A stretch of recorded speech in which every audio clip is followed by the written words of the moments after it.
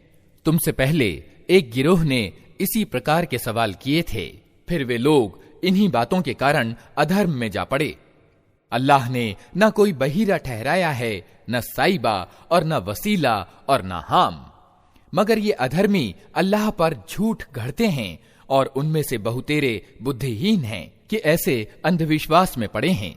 और जब उनसे कहा जाता है कि आओ उस कानून की ओर जो अल्लाह ने उतारा है और आओ पैगंबर की ओर, तो वे जवाब देते हैं कि हमारे लिए तो बस वही तरीका काफी है जिस पर हमने अपने बाप दादा को पाया है। क्या ये बाप दादा ही का अनुसरण किए चले जाएंगे, चाहे वे कुछ न जानते हों और ठीक मार्ग का उन्हें पता ही ना हो। ऐ लोगो जो ईमान लाए हो, अपनी चिंता करो, किसी दूसरे की गुमराही से तुम्हारा कुछ नहीं बिगड़ता यदि तुम खुद सीधे मार्ग पर हो। अल्लाह की ओर तुम सबको पलट कर जाना है, फिर वो तुम्हें बता देगा कि तुम क्या करते रहे हो। या अय्युहल्लज़ीना आमनू शहादतु बैनिकुम इज़ा हदर अहदकुमुल मौत हीनल वसिय्यति इस्नान ज़वा अदलिन मिनकुम औ आखरान मिन गैरिकुम इन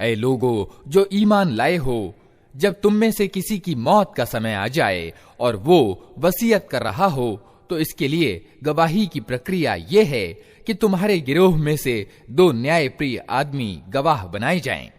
या अगर तुम सफर की हालत में हो और वहां मौत की मुसीबत आ जाए तो गैर लोगों ही में से 2 गवाह ले लिए जाएं। फिर अगर कोई संदेह उत्पन्न हो जाए तो नमाज के बाद दोनों गवाहों को मस्जिद में रोक लिया जाए और वे अल्लाह की कसम खाकर कहें कि हम किसी व्यक्तिगत लाभ के बदले गवाही बेचने वाले नहीं हैं, और चाहे कोई हमारा नातेदार ही क्यों ना हो, हम उसकी रियायत करने वाले नहीं और ना अल्लाह